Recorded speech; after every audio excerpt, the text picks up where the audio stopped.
the cheapest Strat that you can buy on Amazon. It's the Squier debut Stratocaster, and in this video, I'm going to unbox it and find out if it's any good or just a hunk of junk. Right, just some packing there, and oh, a big old long thing on the neck, and then here's the guitar. Oh wow, it's a matte finish. That's it. Right, let's pop it down there and get this bag off. Headstock reveal, neck reveal, ripped bag reveal. Oh no. The number of times I've taken a guitar out of a bag, you'd think I'd be better at it by now. Right, there it is. And it is matte black, or a kind of half matte black, like a satin. I was expecting a cheap, nasty looking gloss finish, but that looks pretty decent. Now, before I touch the neck, I'm going to predict that there's going to be one or two sharp frets. So I'm going to get my first aid kit ready. Well, it is ready. And here we go. I was wrong. You can feel the frets, but they're not sharp. I kind of like that when you can just sort of feel them as you're running up and down the neck a little bit. I guess some people wouldn't like that, but I like to know where I am, and that's sometimes a good indicator. Definitely no injuries there. No first aid kit needed. Right. Second prediction is that the strings are going to be rubbish. Let's do some close-up inspection. We've got a 1, 2, 3, 4, 5-way switch, which feels decent. It's clicky. It doesn't feel like it's going to snap off like some cheap guitars do when they bend that way. We've, of course, got some free access to Fender Play, which I highly recommend. I'll put a link to that in the video description. We've got volume, tone. Pots turn nicely. Got an output jack. I will, of course, take this pick guard off and that off and have a look inside a little bit later in the video. The output jack feels secure, which is extremely important because the output jack is the #1 failure point on budget guitars. And if you're a beginner and that stops working and stops connecting, you're going to have a problem. And that problem often leads to people stopping learning guitar, which is a terrible thing. I'm going to tune it up. It's in tune, and the tuners were a delight. There was no pinging, there was no... I'll show you. They tuned lovely. There's no jumping or anything like that. They're good tuners. Let's see if they hold tune when I play.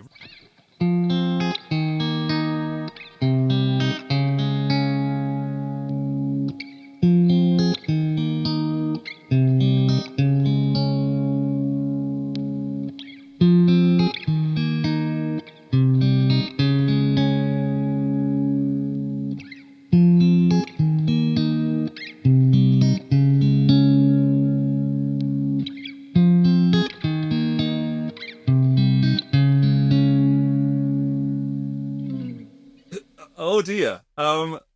That will show up a few more expensive guitars, I think. If you're watching this as a beginner and you're thinking about buying this as your first guitar, order 2 from Amazon if you can, and keep the cheapest one. The best one. They're both for the same price, I hope. If you want more information, then keep watching. But at this point, if you're just thinking about buying this and you're a beginner, have no problems at all. If you're not a beginner and you want to know how the rest sounds, then let's keep going. But yeah, that's going to breed more guitar players. Well done, Fender and Squier. Let's just see if it stays in tune with this trem bar in. Oh, that's tight. That's one of the tightest trems I've ever used in my life.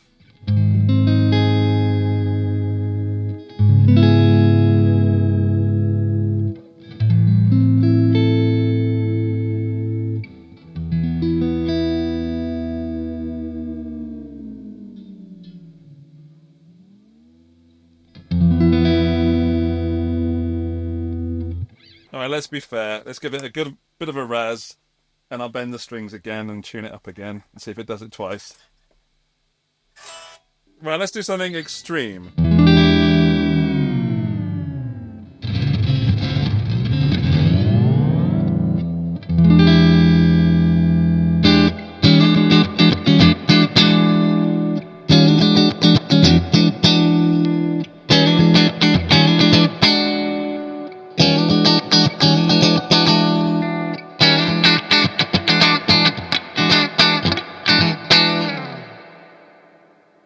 Intonation. Now check out this screen.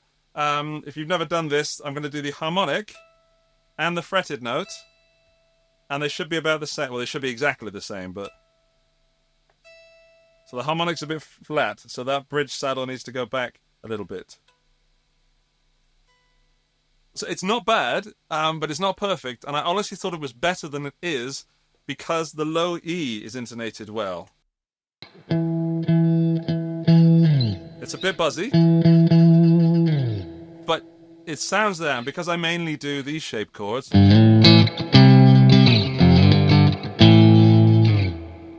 I hear that low E being in tune, and I think the rest of the guitar's in tune sometimes. Just to recap slightly, I test every guitar pretty much the same, and everything I've done to this is passed with flying colours. I mean, it should not be able to dive bomb, then stay mostly in tune, and every time I do it, it's getting better, and it's staying more in tune with itself. The action is absolutely lovely. The pickups are working, you know, they're not great. I love the neck, and there's something about that middle pickup as well. The bridge can, you know, take a day off, I think.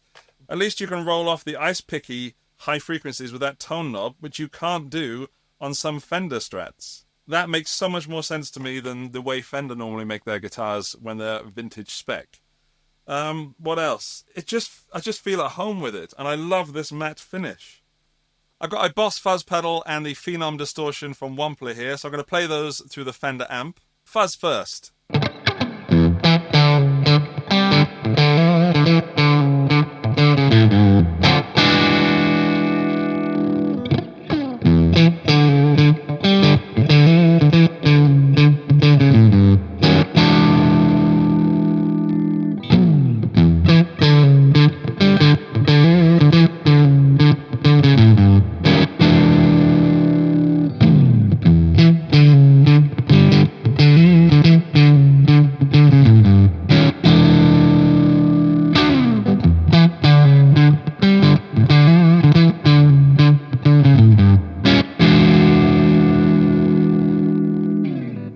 Now, just to give you a point of reference, here I've got a Fender Player Series Strat.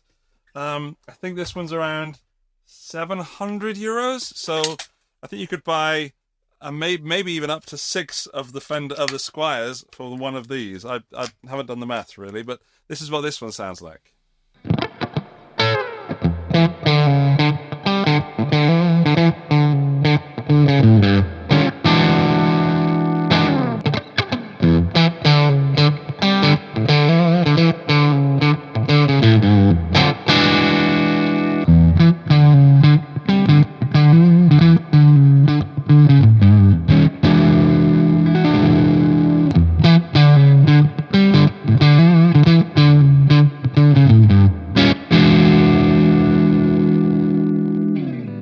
Right, let's go slightly overdriven with the Phenom distortion.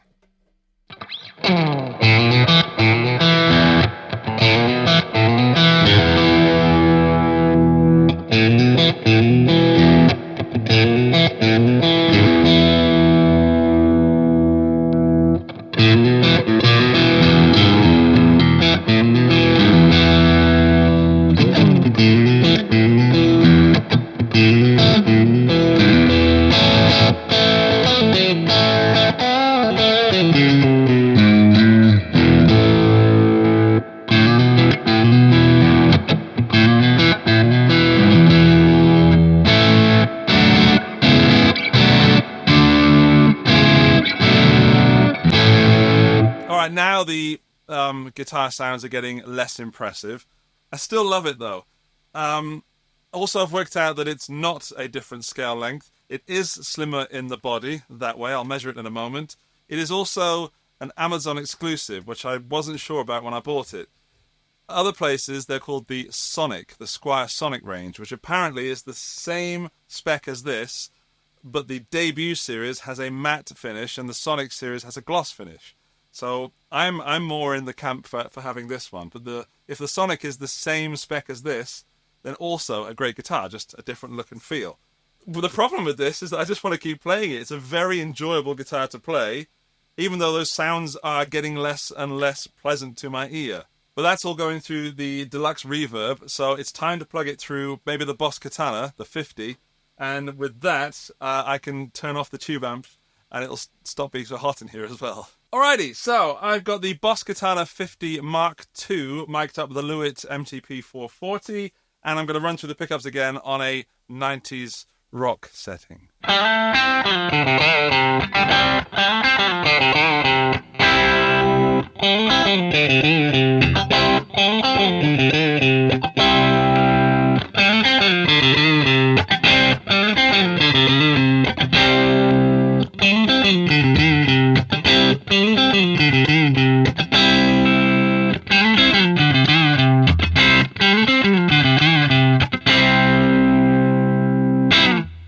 Okay, that has revealed a few things to me. Firstly, the Boss Katana 50 Mark II is brilliant still. And secondly, there is a thinner neck on this than I'm used to. So it is generally smaller than a Strat in that way and that way. Because I can't quite get my fingers into the strings. I've got huge hands and they don't quite fit there. And I'd be more comfortable, yeah, on the Fender. So if you have big hands, that might be an issue for you. But if you don't, or you don't care, then, yeah. Fill your boots. I should do some Hendrix, really, shouldn't I? Okay.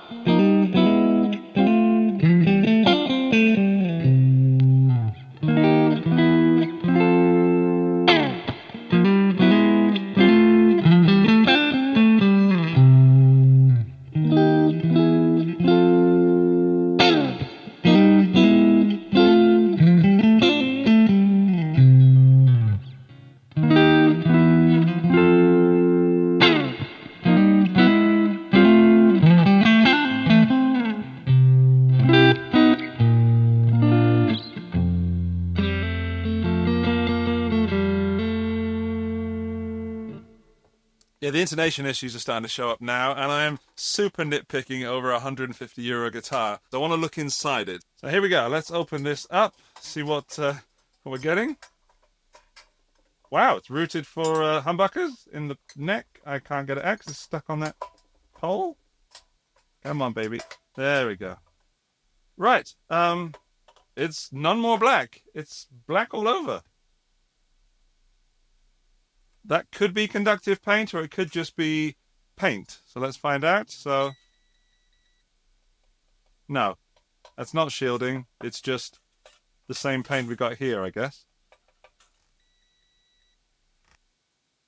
The routing is obviously done by a CNC machine, but it's clean. It's good. There's no rough edges. None of that in there would do you any damage. And I've had splinters from Fender and more expensive guitars in the past.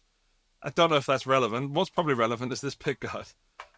Exactly what I expected. We've got ceramic pickups. We've got a very cheap switch, some small pots, and basically the cheapest of the cheap you can get. Right, while we're here, let's have a look at that output jack. Yeah, pretty standard output jack. Nothing to scream about, nothing to shout about either. Okay, I'm really glad I did that because it proves that Squier have spent money in the right places. They've got really cheap pickups and really cheap electronics, generally speaking, but the bones of the body and the hardware is not the cheapest of the cheap. They're a joy to turn. That just works. And then, even though the saddles are not intonated, people have spent time on this when they put it together. And one of the most frequent things about budget guitars is the fact that people tend to just throw them together and get them out the door.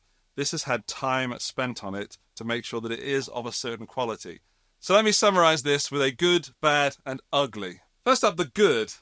It works. It's €150. It is a fully working guitar that stays in tune mostly and should get most beginners going. That's the good. Also, I like the colors. I like the satin feel of it. I prefer that to the sonic gloss. It is a bit smaller, which I think is a good point if you're a beginner. So you're not trying to struggle with big shapes. But if you are a larger person like me, you might have a few issues.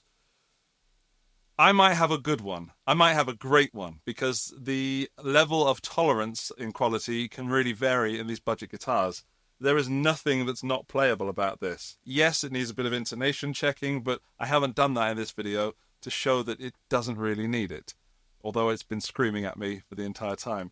I think for €150, you are going to get an amazing guitar that, with a bit of tender loving care, could become a guitar for life. That's a big statement, but it will play forever. There's nothing wrong with any of this. It's amazing. The bad I would say has to be...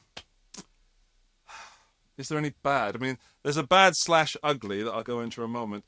I think the bad is probably the pickup switch. There's a little click in between each switch, which screams not high quality, and I really don't know if that's going to last very long. It should, if properly cared for. I guess the bad might also be that it's a slim body, because that might not appeal to everybody. But if you're looking for something big and chunky, you have to just spend a bit more money for some more wood. The ugly, I think, are the pickups. The pickups work, of course, and as I said, they'll get a beginner off the ground, but they don't sound nice in any way whatsoever. And I'm quite shocked by how much I don't like the pickups. Normally, I can find something, that I like. The neck pickup is okay, shall we say. There's some funky stuff in there, but as soon as you start going into overdrive or distortion, it brings out this really nasty, high-frequency quality that I really don't like. That being said, if you're learning to play guitar, you shouldn't be worrying about that. You should be worrying about getting a guitar that works and stays in tune. And this is what this is. I would love to hear what you think of this, especially if you're a beginner. And if you have any questions, I will do my best to answer them. Otherwise, there's a subscribe button just there and another one of my videos just there. I hope you come back. I hope you subscribe and we get more time together. All right, I'll see you in the next one. Bye-bye.